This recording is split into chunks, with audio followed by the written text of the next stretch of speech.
Good morning, everyone. Welcome.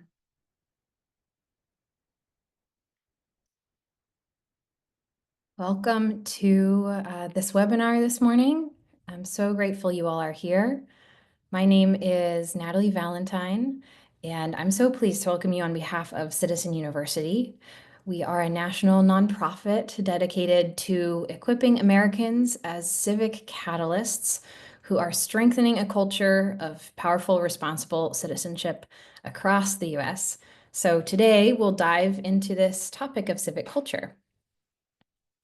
You'll hear from a great lineup of speakers today. I'll introduce them in a minute. They'll orient us to this idea of civic culture and why this is a timely and essential approach to storytelling in 2025 and beyond. So after hearing from them and engaging with our speakers, we'll have time for Q&A. So please use the Q&A box at the bottom of your Zoom screen to submit questions, and we'll ask those to our presenters at the end. This is being recorded, so you'll get the recording along with links and resources. And you can also turn on the live transcript in your Zoom options panel if you use that function. So this will be interactive. Use the chat for sharing throughout. And we'll start with this question. So introduce yourself in the chat and share what, from your vantage point, why do stories have the power to shape culture? So introduce yourself in the chat and answer that question to help our panelists get to know you. So I'll introduce our panelists here. First up, we'll hear from Eric Liu, who is the co-founder and CEO of Citizen University. He's an author and speaker and civic evangelist. He'll orient us to the what, the why, and the how of civic culture. And then we'll hear from Kevin Singer, who's the communications support lead at PACE, which is Philanthropy for Civic Engagement. He'll share research insights found in PACE's Civic Language Perceptions Project. Some really great research and recommendations coming out of that. Then we'll hear from Brooke Moreland and Aya Taveras. Brooke is the Director of Learning and Design at CineReach, which is a nonprofit story incubator. And Brooke leads the qualitative research process that informs their storytelling.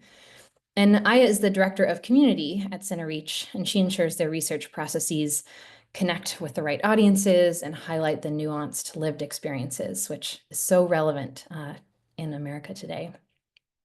And finally, Shia Levitt will close us out. She's a longtime public radio reporter and an accredited trainer of solutions journalism, as well as the director of News Ambassadors, which is a collaborative journalism project that enlists college students to help with local newsrooms as they fill gaps in their coverage. She'll be sharing a reporting strategy called Complicating the Narratives that I think you'll all be excited to hear about. So with that, we've got a great lineup. Please, again, put questions in the Q&A, and I will turn it over to Eric Liu as he introduces the what, the why, and the how of civic culture. Thank you so much, Natalie. Thank you and the whole team for pulling this gathering together. And thanks to all of you who've signed up for this webinar. We're just thrilled that so many people from so many different walks of life and around the country are joining in for this conversation. As Natalie said, I'm Eric Liu. I lead Citizen University and had the chance to co-chair a project, a commission at the American Academy of Arts and Sciences called Our Common Purpose. And both CU and the Our Common Purpose team have really been driving on this theme of civic culture. And as I kind of unpack for a few minutes what we mean by this as a way to kind of tee up this really rich, interesting panel that we have today, I want to just acknowledge that who we have gathered here today.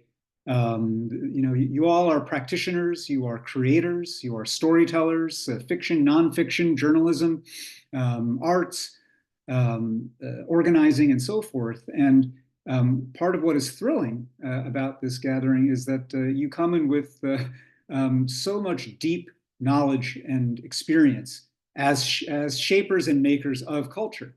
And so in some ways, what we're doing is simply holding a big mirror back to you to reflect back across all your different domains what it is that you do and how it is that together we can be just a couple of ticks more conscious and mindful about the ways in which we are shaping the culture around us. And so, again, I'm so grateful to all of you for being here.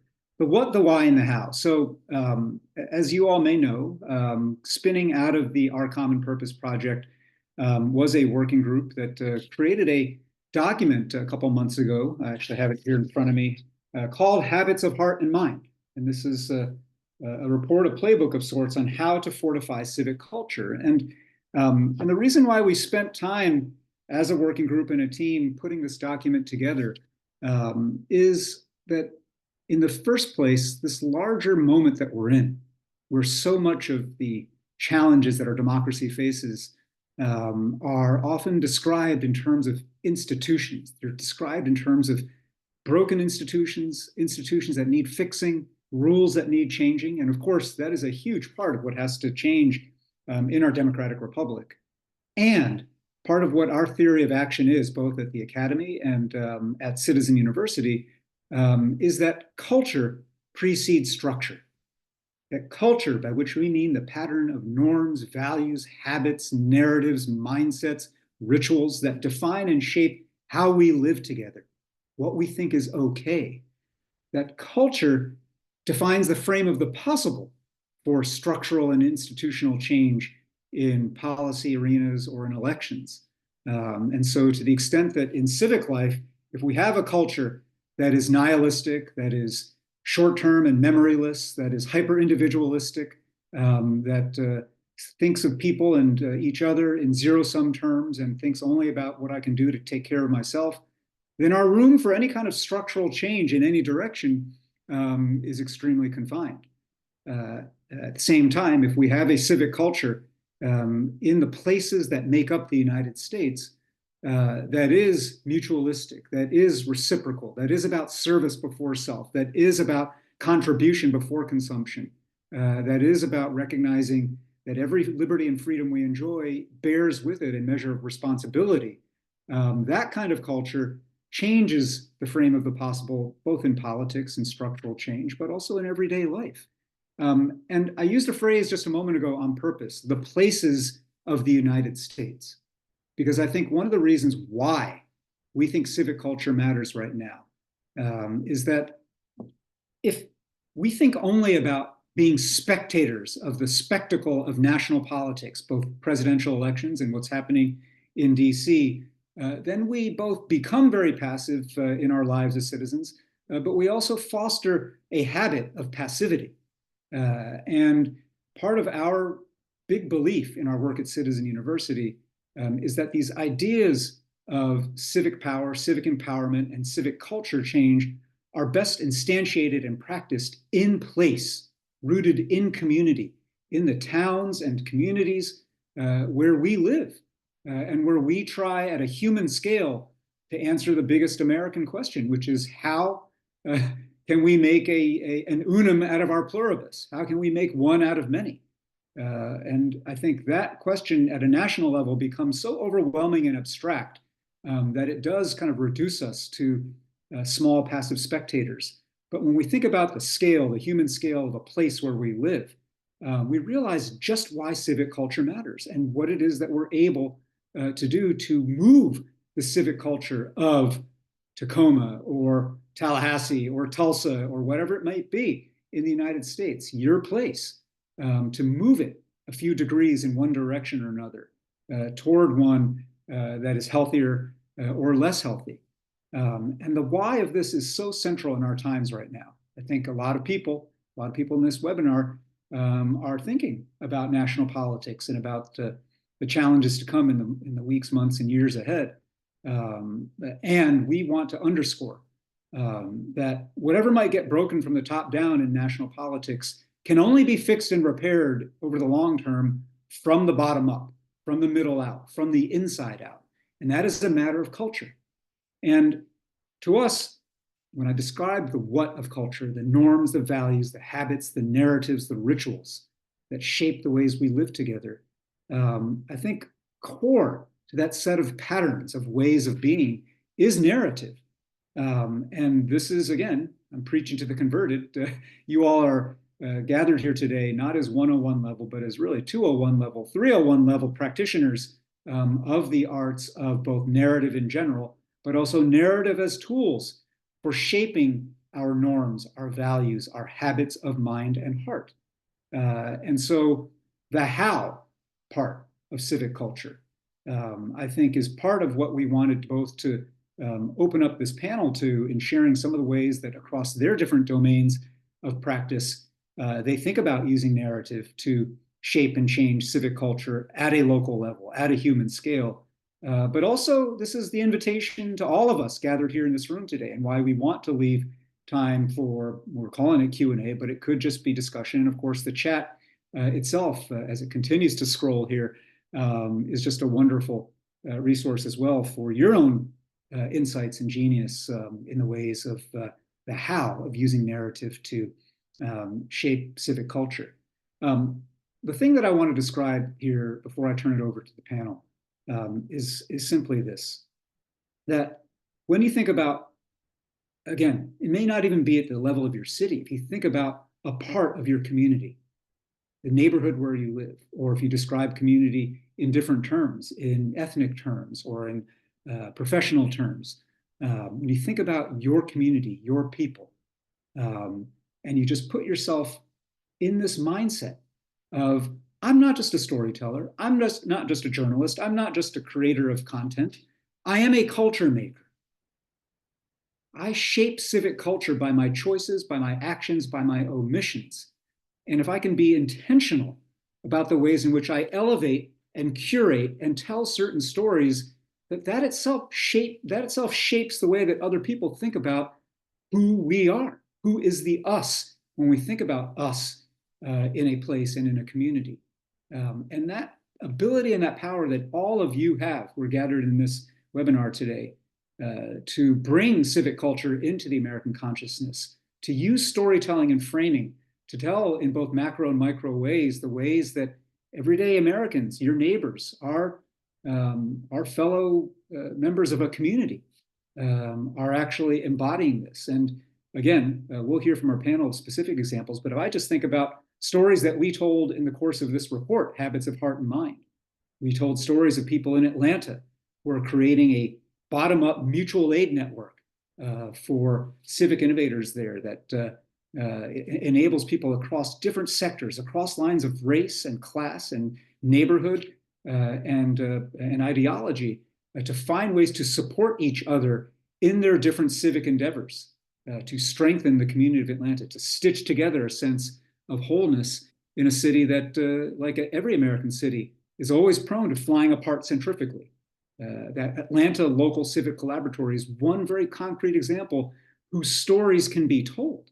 If I think as well about people in Arizona right now who are leading the Center for the Future of Arizona, who are part of organizations like the Flynn Foundation and the Brown Foundation, working to stitch together civic catalysts from urban and rural Arizona to create a sense of common purpose, to create narratives that say, you know what, even though nationally we think we're so toxically divided, in fact, in Arizona, as a matter of journalistic research, as a matter of ethnographic research, and then as a matter of actual practice, people are stitching together a sense of wholeness in Arizona.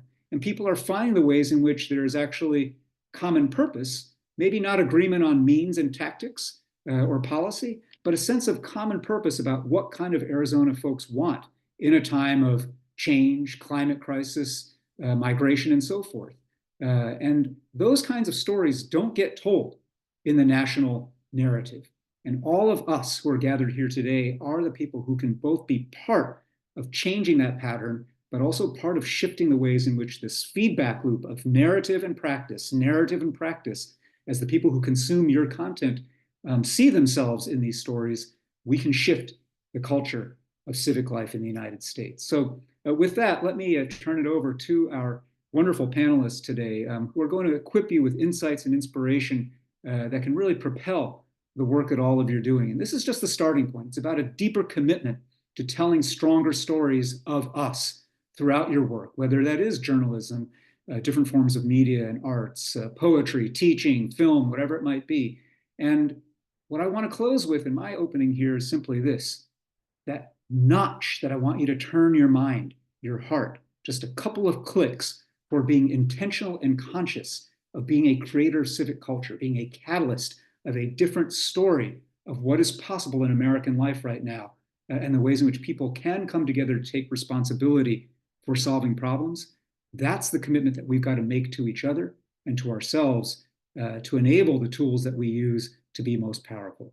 With that, let me turn it over to Kevin, who will open up this panel. Thanks, Kevin. All right. Hi, everybody. I'm Kevin Singer with Philanthropy for Active Civic Engagement. Going to share my slides here. Everybody can see that? Look good to everybody? Not quite. You've got the presenter view up. Try again. We try that again.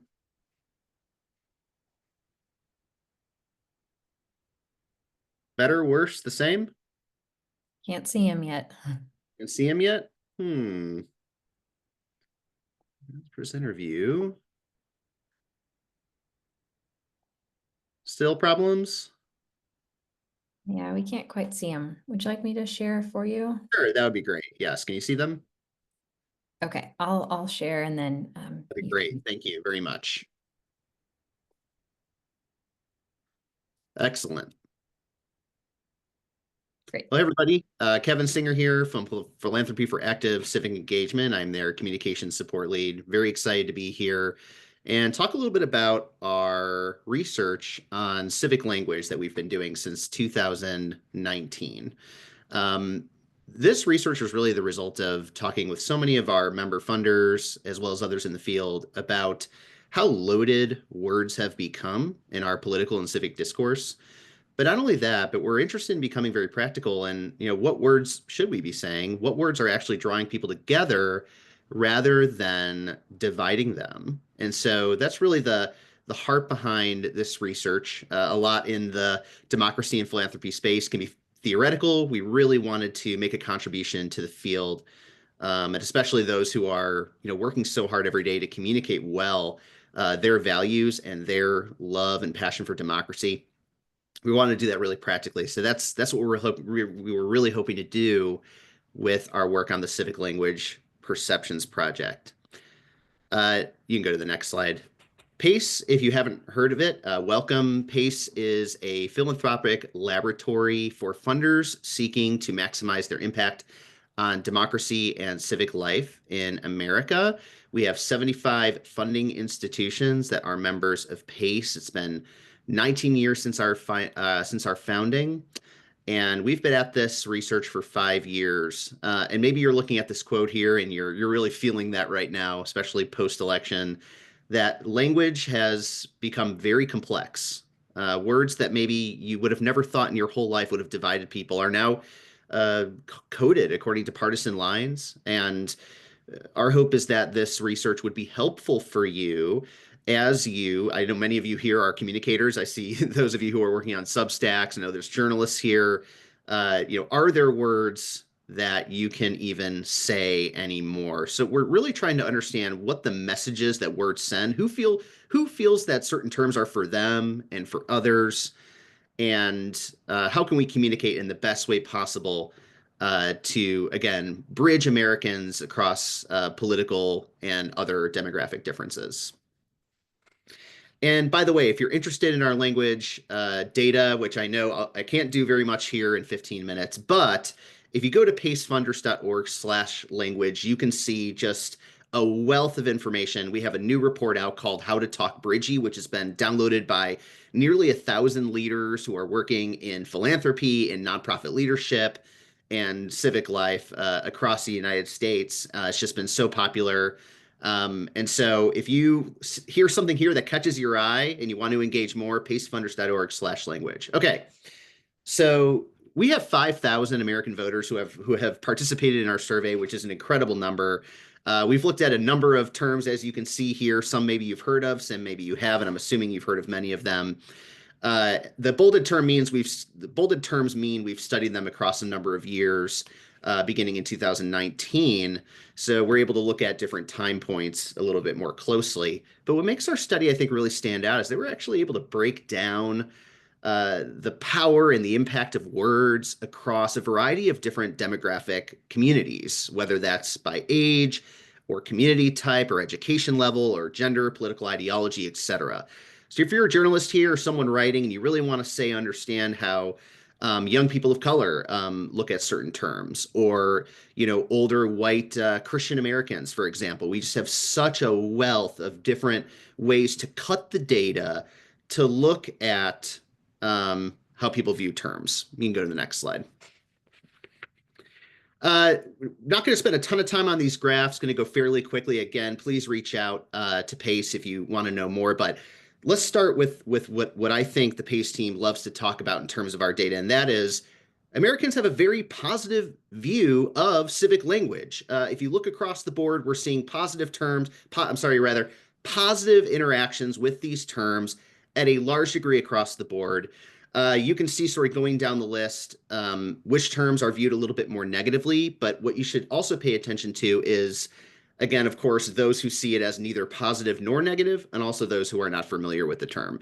Very important to see that even with those terms that maybe aren't as viewed as positively, it isn't necessarily because they view those terms disproportionately from a negative perspective. The second thing I'll say too, if you notice, and we talk about this a lot as a team, one of the things we've noticed really ties those terms together at the top of the graph is that we see these as shared values that Americans hold: freedom, liberty, community. Whereas if you go down the list, what we notice and what we see is that some of these terms are a little bit more jargony. They're terms that maybe are field jargon that folks maybe don't experience as much in their day-to-day life or in their lived experience. So that's something to keep an eye on. How much of these terms at the top really resonate with people's lived experiences? How many of those terms at the bottom are a little bit more jargony? You can go to the next slide.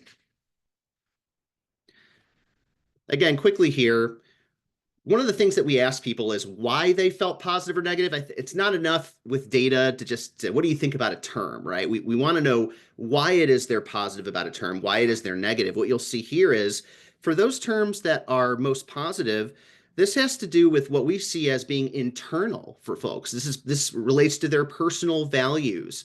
This relates to their feelings about the future. So we're seeing these as sort of internal phenomenon for American voters. Rather, what you see at the bottom is what we see as external phenomena: media portrayal, the people that these words make you think of, the politicians that maybe use these words a lot. So we're seeing again that the negative perception of terms may relate more to what people are experiencing externally, whereas the positive perception of terms is relating to what people are feeling internally. You can go to the next slide.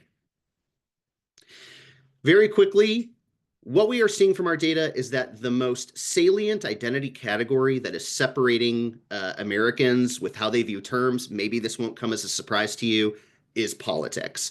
So what we're seeing when we look across these different demographic categories is that if you're very liberal versus very conservative, you're going to have very different perceptions of terms in terms of how positive you are about them. And then, of course, the next one you'll see there is Democrat and Republican.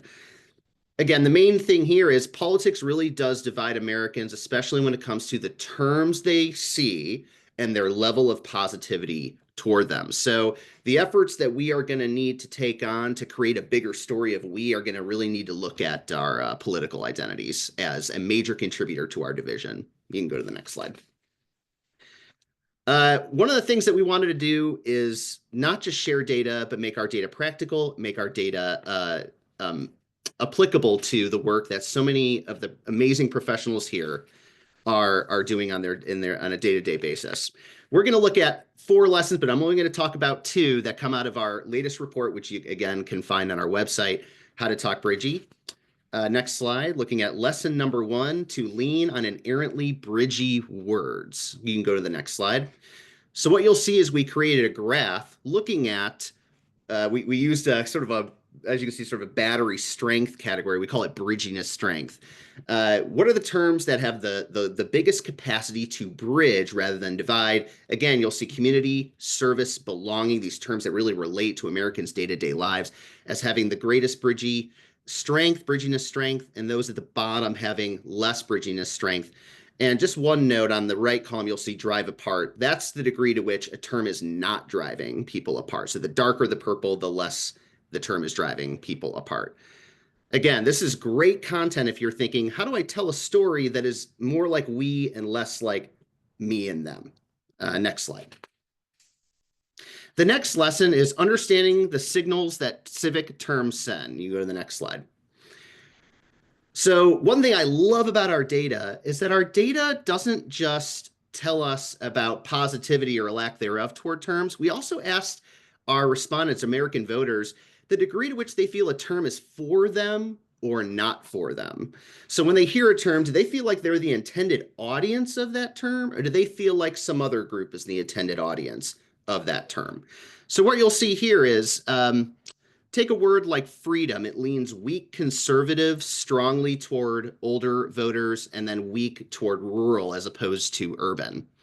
What you'll see too is that on this graph, we start to plug in where we feel that terms are particularly bridgy. So if you look at, for example, community, one of the terms that had one of the highest bridginess strength, so yeah, in terms of the highest bridgiest strength, you'll see that it is bridgy across the board. So it sends a bridgy political signal.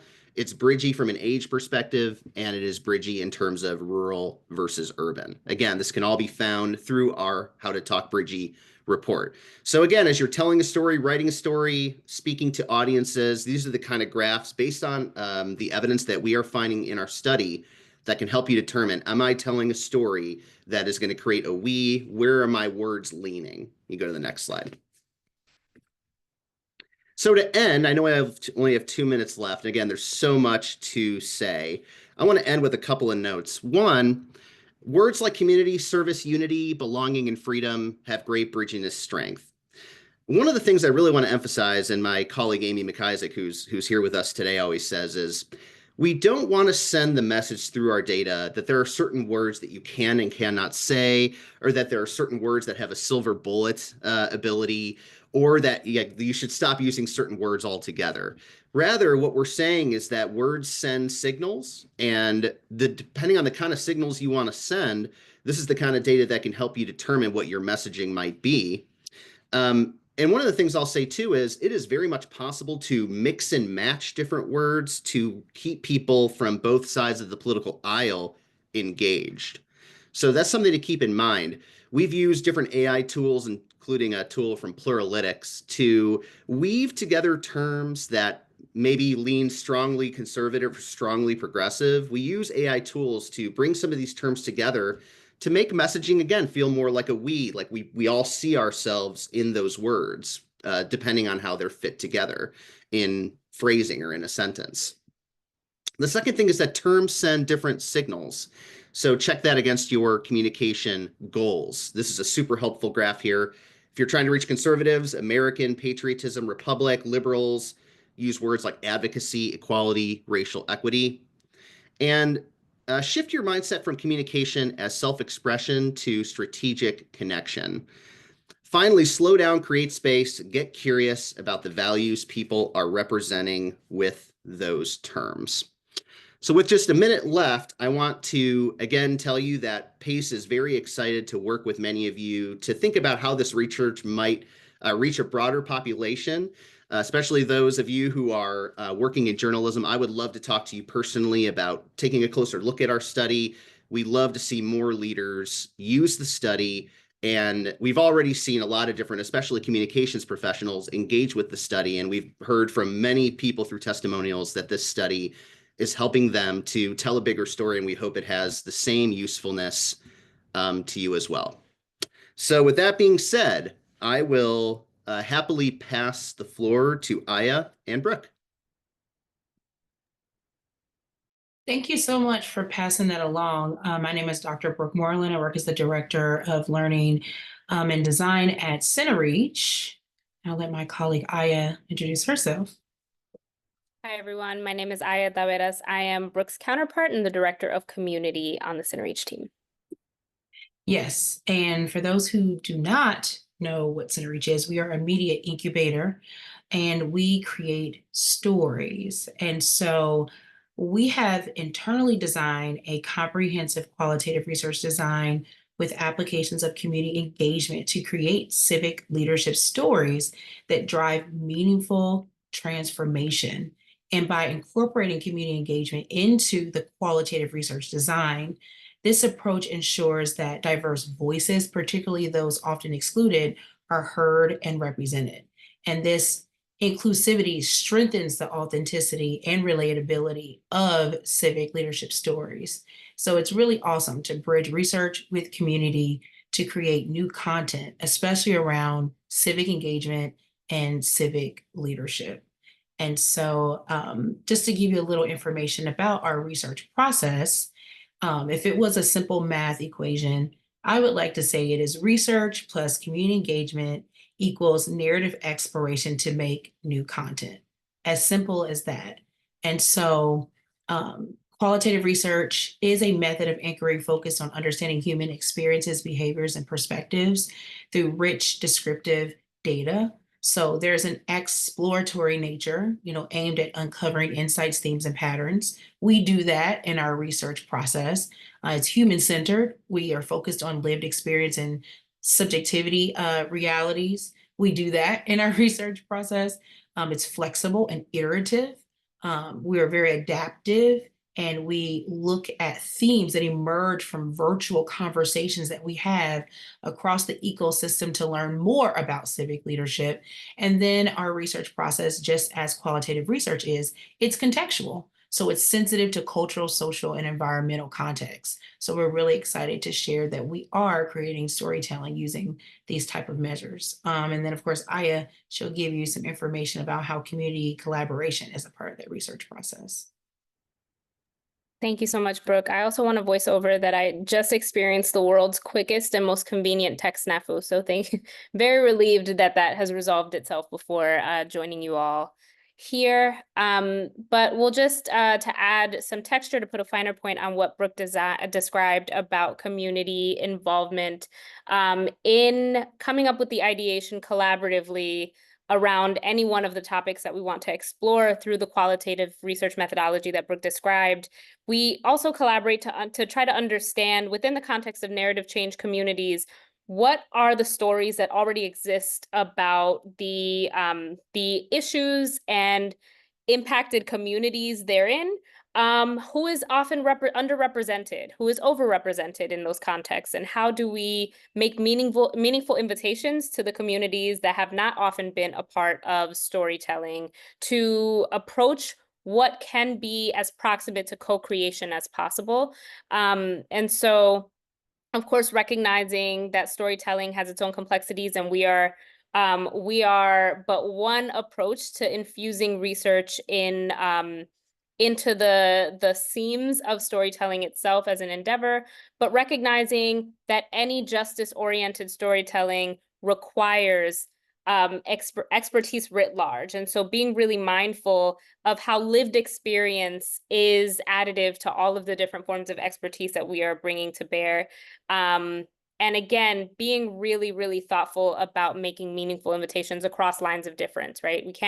We can't simply imagine that our storytelling is going to exist within a context and will help to create repair without giving a lot of attention to the fact that many of the communities that we want to portray are themselves underrepresented at storytelling tables. And so that is very much a part of how we consider community and how we make invitations to folks who we'd like to be a part of our qualitative research processes.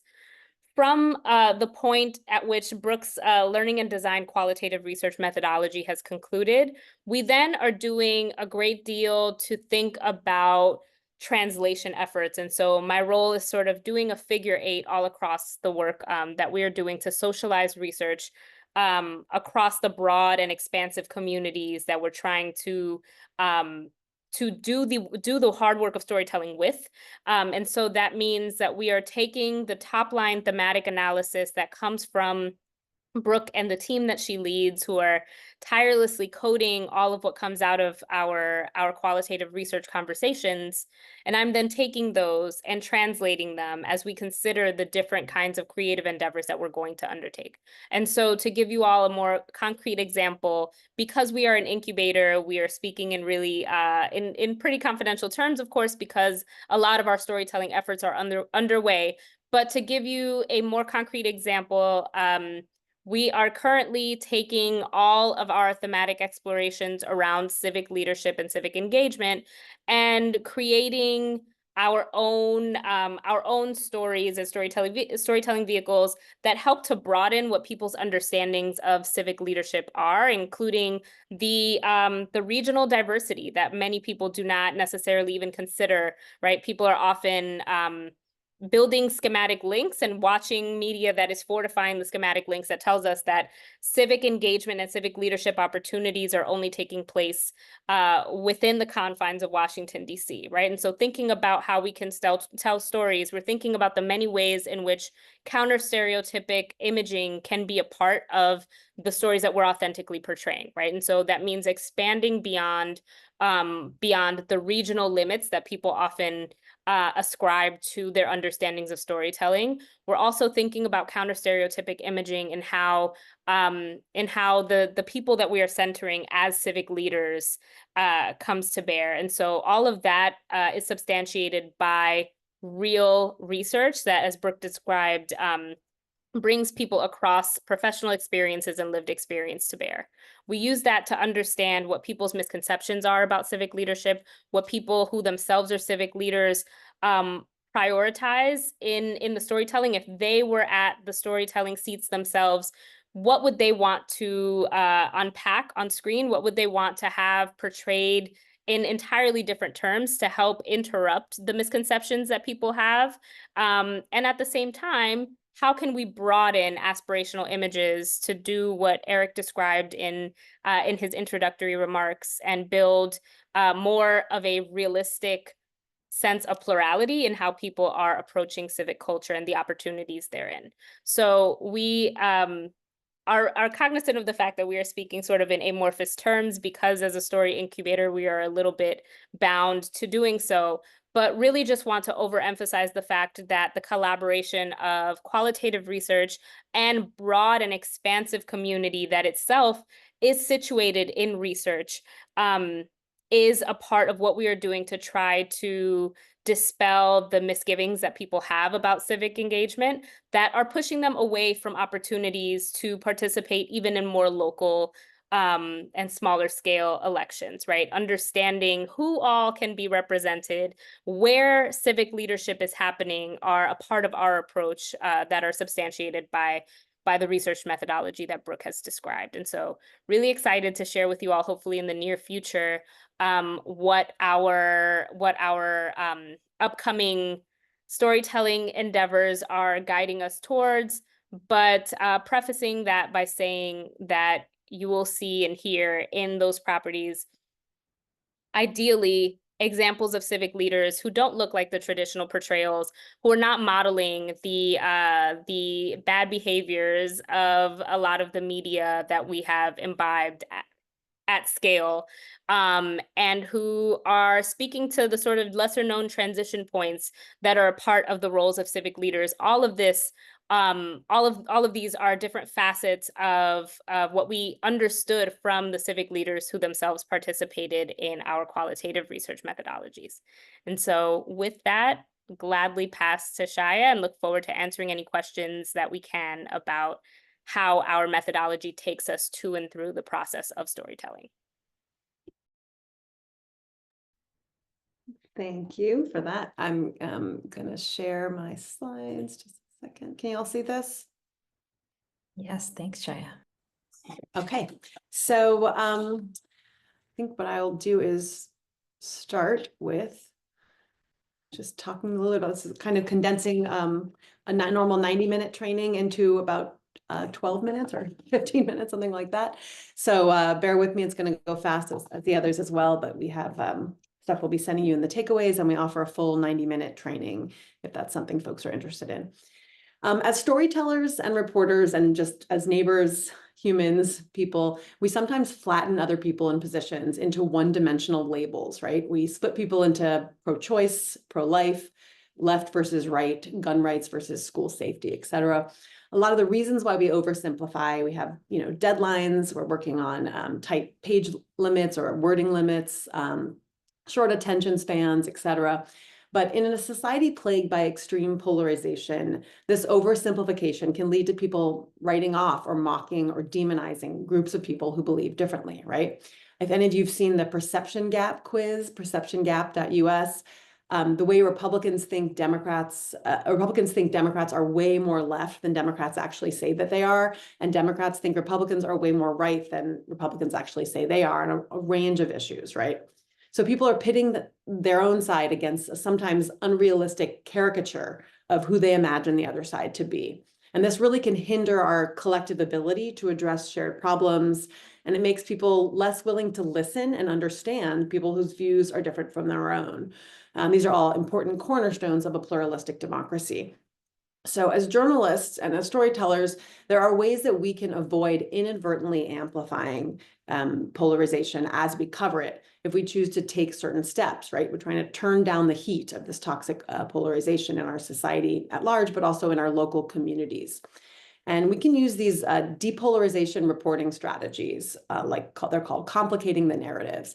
And if we use them, there's basically a roadmap to help us embrace some of the nuances required to tell more accurate, complicated stories that better capture the complex range of, in our communities and in ourselves. We can, strengthen civic culture so that we're better able to work together across differences to address our shared problems and challenges. So if I was going to define what complicating the narratives is, it's an approach to journalism that uses conflict resolution strategies to achieve a fuller, richer, and more accurate story.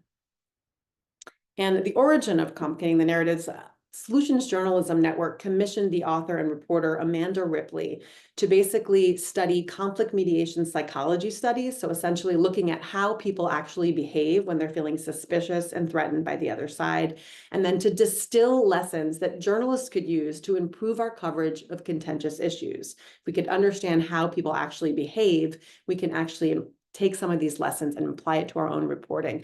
This is a QR code for the article itself. It will also be in the takeaways sent to all of you at the end. One of the highlights I wanted to show you from the article, this really cool graph, basically comparing people's emotions during two types of conversations, roughly divided into terrible ones and non-terrible ones. You can kind of imagine what a terrible one would be: hyperpolarized, you don't feel listened to, and feels kind of crappy. And you can see this sort of on the right side here, there's really a range of positive and negative feelings, rather than on the left side, more of a black and white tug of war between positive and negative emotions of the two people in the conversation. Using the key takeaways from this research, Amanda's research, she and her colleague Helene developed these 4 pillars of complicating the narrative strategy to help journalists inject nuance into our reporting and embrace rather than gloss over some of the complexities that exist in our community and in the stories that we cover. So this article went viral, and it was kind of the birth of this movement. The 4 pillars, roughly speaking, listen better, go beneath the problem, embrace complexity, and counter confirmation bias. And yeah, there will be some of these strategies and tips, especially in the longer version of the training, that are applicable to quick turnaround and breaking news stories too. So we're going to start with pillar 1, listen differently. So one of the coolest tools for this is looping. You probably have seen this in action if you've talked to people who repeat back what you said and make sure they got it right. That is part of looping. It's a little bit more complicated than that, but essentially the main part of it is really paraphrasing in your own words, which shows that you're listening and processing what someone's saying, what someone said to you, especially on a contentious issue or something where there's an emotional intensity, and then checking in and making sure, like, did I get that right? If you didn't, giving them a chance to re-explain, but also at the end, asking them, tell me more, like, I want to hear more about that now that I did get it right, making sure that you're sort of filtering out or giving a chance to get rid of your own bias or lens that you may be projecting onto what someone else is saying that sometimes can get in the way of our ability to actually hear people and the full context of what they're saying. So this strategy is really helpful because it also builds trust, and it shows for an interviewee that you care to get what they said right. Not only are you trying to get it right, but you care to not misrepresent them. Some people have had negative interactions with people in the press before and maybe judging you based on that past interaction.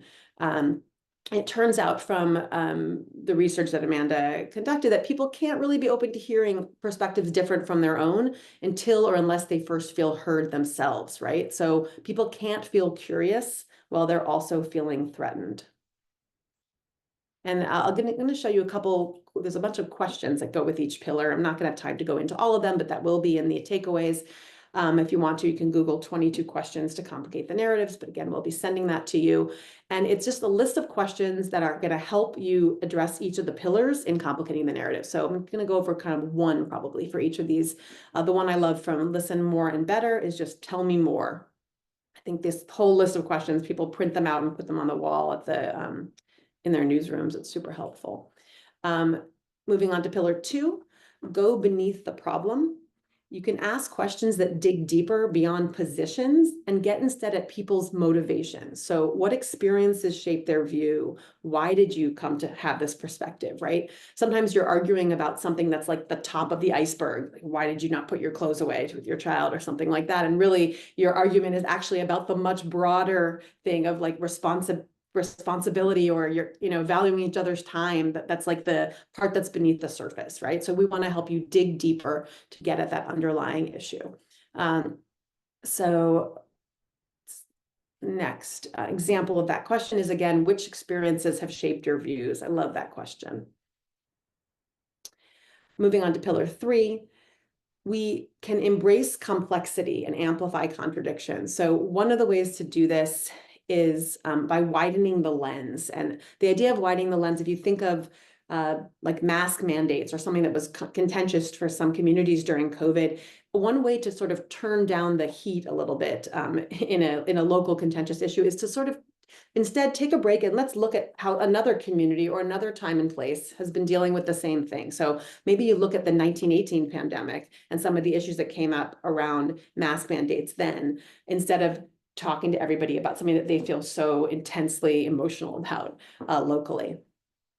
Another one is just to acknowledge it's complicated, literally say it's complicated in your story. That helps to get at some of the nuance there. I think that another last one is seeking unconventional sources. I'm going to go into this a lot more detail, and these aren't all of the tips. We just didn't have time to put everything in here. But some example to help you embrace complexity and amplify contradictions is, what is oversimplified about this issue? Just asking someone, what is oversimplified about this issue? You can also embrace complexity through your choice of people to include in your stories. So you can seek unconventional sources or interviewees that buck the binary and really broaden the spectrum beyond pro versus con. So, it's hard to work together to solve problems in this pluralistic democracy if we're scared by these like oversimplified boogeyman caricatures of the other, right? So maybe we can find some unconventional sources, like example is maybe a misfit source, somebody who doesn't necessarily fit what you think their perspective would be based on their group that they're part of or their community or their occupation. Another type is a change source, somebody who used to know what it was like to feel a certain way strongly about a political issue, but then some new information came and they changed their point of view, or an experience or meeting somebody changed their point of view. Another one is an unsure or conditional source or nuanced source. And in your quotes and anecdotes, you can capture where these folks are grappling with thoughtful uncertainty and ambiguity, and be okay with the fact that there sometimes are unresolved questions. Here's an example of a story by Alexis Allison, another complicating the narrative trainer.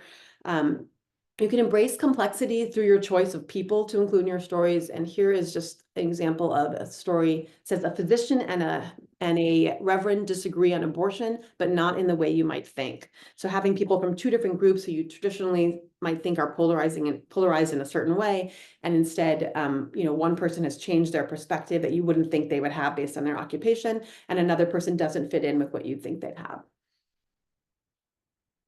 And then here's one more example, just moving beyond pro versus con of these sort of binary labels, pro-choice and pro-life. Well, here is example of a reporter who basically brought more complexity and nuance into their sort of a person on the street style interview. They allowed people to define themselves, not by one-dimensional political labels, but instead by the nuances in the way that they actually think. And then pillar number 4 is counter confirmation bias. You can do that in some ways via graphics. I think graphics are a big help to help add scope and scale and help people consider information they might not otherwise want to hear.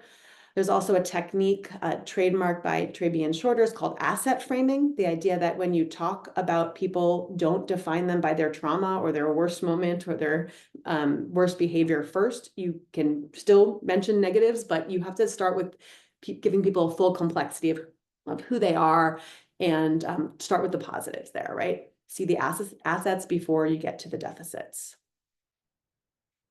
And you can also convene gatherings across divides. A great organization doing this is Spaceship Media. Example of a question on this for this model is there anything about how the media portrays you or people associated with your view that feels inaccurate? Or what do you think the other side thinks about you? And here's a guide. We'll be giving this in the takeaways. And just to conclude, I'll say that I'm hopeful that more journalism leaders will post this and post the 22 questions in their newsrooms, and that the tools will be used more widely. I really see complicating the narratives as an emerging best practice for journalism, because pluralistic society needs storytelling strategies that don't flatten people to one-dimensional or reduce our perspectives to this oversimplified binaries all the time. Complicating the narratives is really helping to change civic culture within journalism and in the journalism field by giving journalists tools to help us tell more accurate, nuanced stories about ourselves and about America's complex society. And it leaves us curious to better understand people on different sides of the political spectrum, which enables us to help, build empathy and improve the way people relate to one another. And it makes our community stronger. If we can foster a civic culture that makes it easier to see our neighbors and fellow citizens as more complex and full humans, including with sometimes contradictory beliefs, we create a society that's open to being more curious, learning and understanding where people are coming from, even those with different views. And it supports our society being better prepared to heal and move beyond some of the most toxic tendencies that have permeated national discourse. It locally helps foster a sense of belonging across lines that can divide us. I know from a lot of colleagues doing work on these issues that better democracy and civic health also lead to stronger physical and mental health and well-being as well for communities. And it really sets us up to be more successful as we work together to address shared problems and foster a safer and inclusive society. I have some takeaways. I can toss this back to Natalie. I'll just say that there's a 90-minute training. If you're interested for your newsroom, just get in touch. And there's a QR code for News Ambassadors newsletter. Thank you.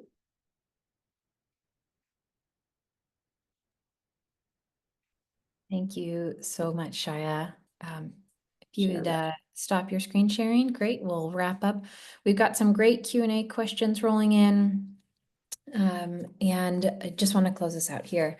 So Shai, as you're able to stop sharing your screen, I just want to thank our presenters so much for these insights. And again, that tip of the iceberg graphic feels so relevant here. There's so much to dig into, and we'll be sharing a lot with you in the follow-up email. And I just want to underscore, each of you are going to take something different from this. It might be a deeper commitment to saying it's complicated, kind of in the lead of each of your stories, or you might really look to that language research to figure out what could be the new way of framing something that connects with people.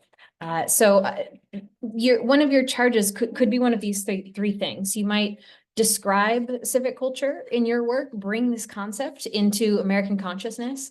You might illustrate it, use your storytelling and framing practices to lift up these stories of us. And you all are inherently part of this. You are changing the norms, changing the way that we tell stories, that we relate to one another, that we lean on these practices. So thank you for being culture changers. So whether that means writing an op-ed or adding the drop-down civic culture to your webpage, oftentimes newsrooms will have politics and arts and culture, but we think that civic culture should be right there in the middle.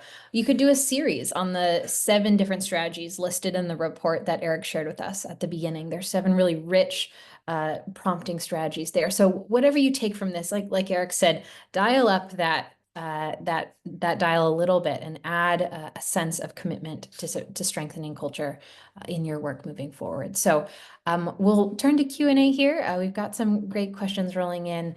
And I want to start with kind of picking it for Brooke and Aya.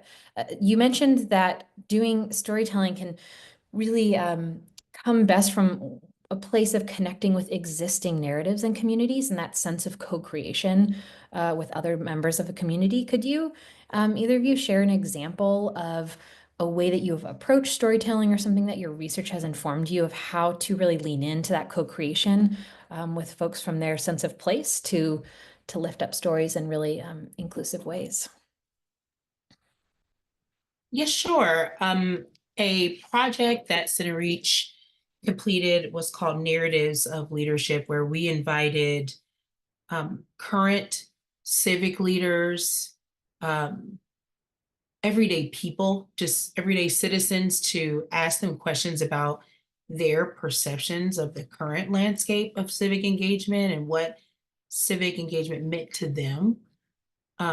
These questions really helped us to get an understanding of how to really widen the Overton window of opportunities regarding content, because we were able to ask really a wide spectrum of individuals about current depictions that they've seen in existing, like movies or books or documentaries, video games, and really asking them also, what are people, who are missing from portrayals that you would like to see more of? And so just really digging deep and having open-ended questions, and that qualitative research piece of pulling the themes that come out of conversations to really inform, okay, what are new opportunities? How can we depict civic leadership and civic life in a way where people can see themselves, and really the normative direction of civics? It may not be something you see today,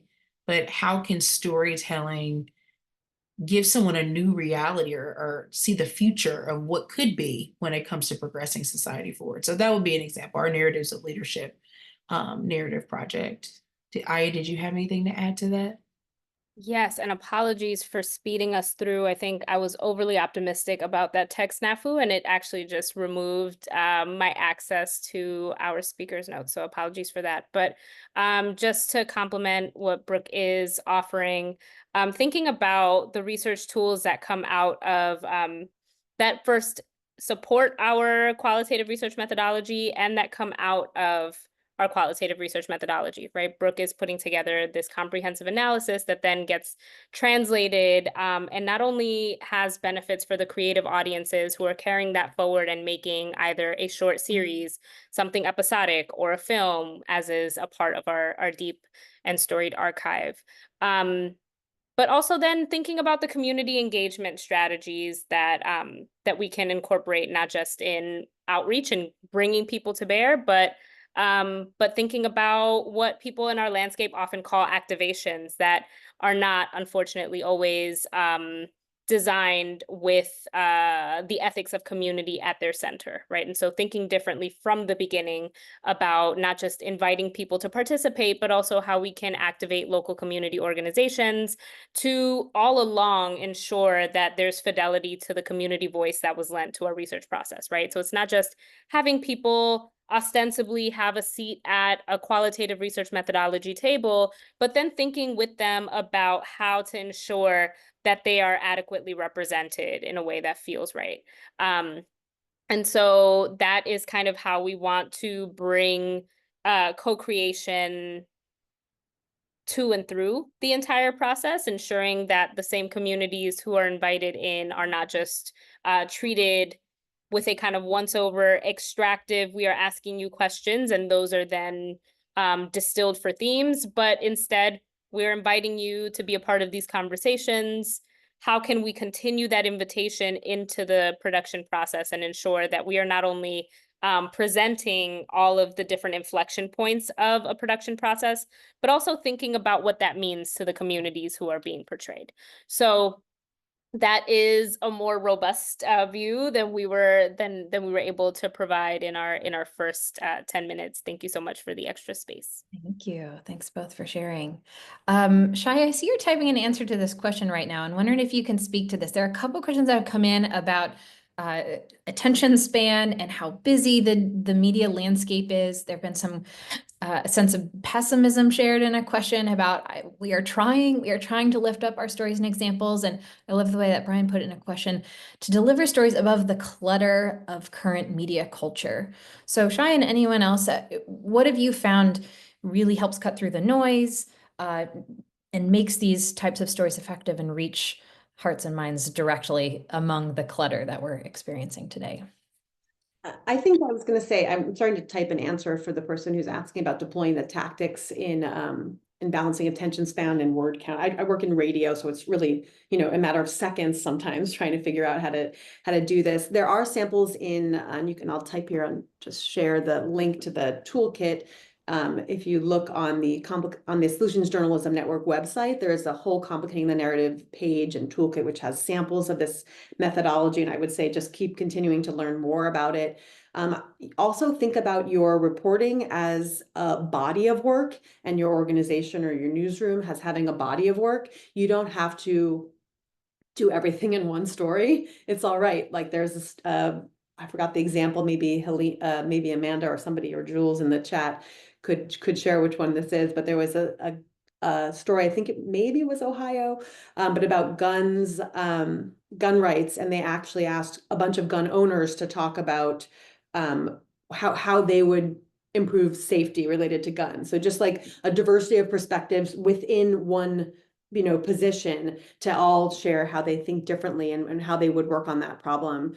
It just makes for a much richer story. It doesn't mean that you're not also doing another story on maybe school safety somewhere else, but the idea that to have a diversity of voices within a story that you do, and think of your whole body of work, not just having pressure to do it at one story, all of it. Yeah, thanks, Shaya. I feel like there's a lot of opportunity here to slow down too, and know that we're not going to change culture overnight. We're not going to transform our storytelling overnight, but how do we start to infuse these values and these practices, change our own culture of reporting and storytelling so that over the next 4 months, 4 years and beyond, we're able to do that.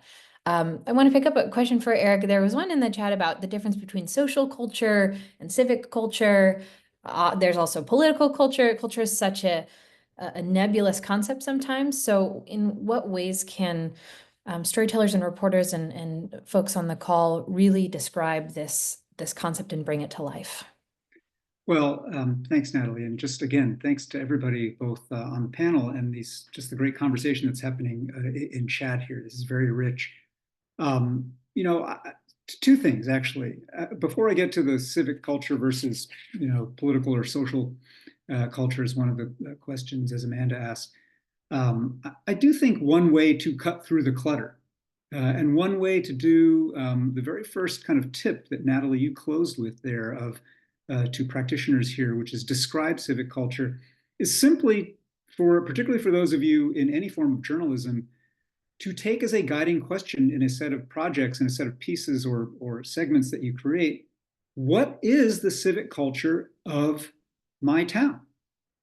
And both to ask that yourself as a storyteller and a story finder, but also to pose that question to the very people in the community. And this goes to what Brooke and I were talking about, and also as well to the question that Jennifer was posing, that I think one of the ways that we get past simply the kind of, the ways in which people are stuck in language ruts, as we were hearing earlier, from Kevin, is to invite people in to have their own perspectives on, well, I may not start with this language, these terms, bridgy or not, but I will tell you what South Seattle's like. I will tell you what life in West Baltimore is like. I will tell you what things that are happening are, in the Loop in Chicago versus the West Side versus the back of the yards versus whatever. Like, I will tell you what I'm feeling and seeing here and how that's changed over time, and whether people look out for each other, and whether we actually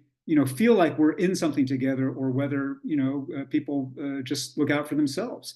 And that is a very textured human thing, but people don't get asked that most of the time, right? People get asked again about a response to a crisis or a terrible thing that's happened, but not this kind of everyday current of how are we all living, and how are we all making this work, or is it not working, right? And I think that this does get to that distinction between civic, political, and social culture. Actually, in the Habits of Heart and Mind report, and we actually have this little footnote here distinguishing civic culture and political culture. Political culture we think of as the culture that surrounds our actual institutions of government and elections. And yes, that's toxic. We know that's toxic and polarized and all that. But civic culture expands beyond that. It is about the ways in which everyday life we are living together as citizens, behaving in public. What's okay? Culture gets down to a set of norms about what's okay.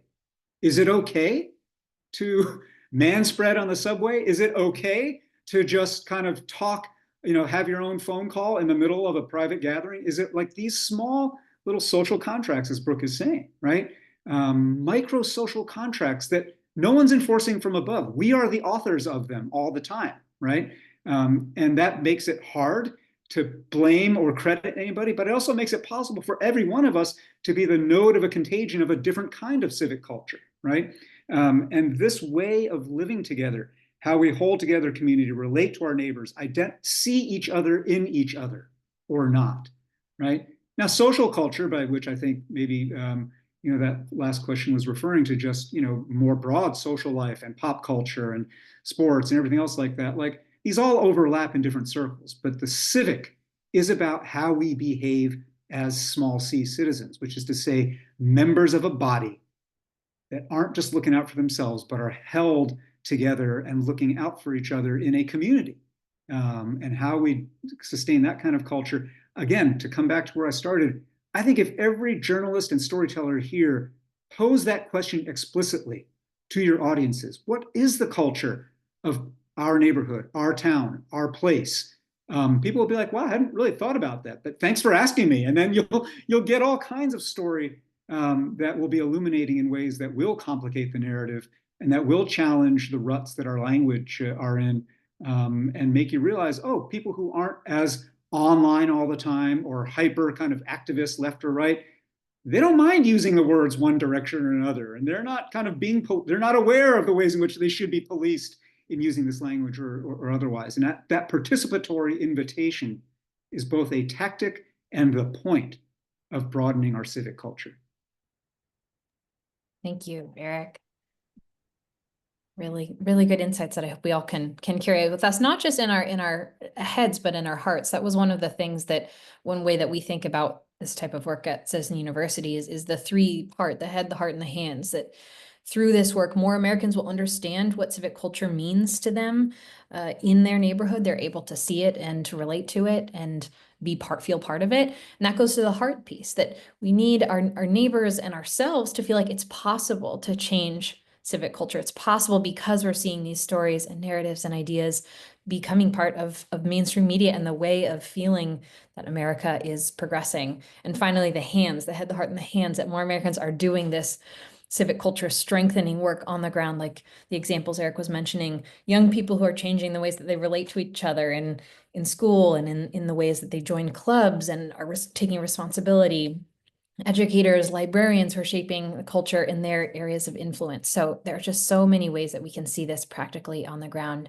and look forward to hearing you all amplify those stories from your sense of place. So I want to close with one last question for Kevin. You have looked back, taken these timestamps with your research throughout the years. Where are you looking next? Like, is your civic language research projects continuing? What words are you interested in? What feels hopeful in terms of the trends in language that you're seeing? Like, what can we, as writers and people who use words to really shape belief and story and hope, what should we be keeping our eye out in the years coming ahead for civic language? Excellent question. I think, the more you are engaged in the democracy space, the more you hear the term equity and racial equity. I think we need to understand what this term is doing. We need to understand what is underneath what this term means. Fortunately, PACE did do some qualitative research alongside our survey data on 3 terms: democracy, civic engagement, and racial equity. The analysis on American voters' elaborations on what they think these terms mean is fascinating. I'm happy to share that with anyone who'd like to see those. I think as an organization, we want to get better and more fine-tuned, not just at what people feel when they look at a word, but what a word actually represents to them. So, for example, we have brand new data that I wasn't able to share today because we literally just got it back, where we asked just a small group of people, like 1,000 people, what are the top 3 terms or 3 concepts you think about when you hear the term democracy? And there was, I think, 7 to 10 options. Because if anyone's paying attention, democracy is like a football right now. It's being passed around, and it's just it's becoming it's becoming a term that has more capacity to have us talk past one another. We see that, and that is why we're digging deeper into that. So if you're out there and you want to potentially, if you have an interest in reporting on some of our very brand new, has not been shared with anyone data yet, on what people think about when they think about democracy, would love to talk to you more. There's a sense in which our civic language data is sunsetting, but there's also we have a new CEO, if you haven't heard, who's coming in, and there's always the capacity to do more. One thing I can say for sure is that this subject seems to have never been hotter than it is right now. Just reading through the chat, I'm seeing folks say, I just want to cut through the noise. I just want to cut through the noise. How do I cut, above, below, around, between what people are attaching themselves to, where people's eyes and ears are going? I would say in particular, if you are here and a term like democracy, equity, or civic engagement is at the top of your radar, you're like, I'm writing a story on that, I'm thinking about that, I'm thinking about running a program on one of those terms, please, please, please reach out to us. We'd love to just partner in some way to get you some of our deeper and more detailed data on those terms.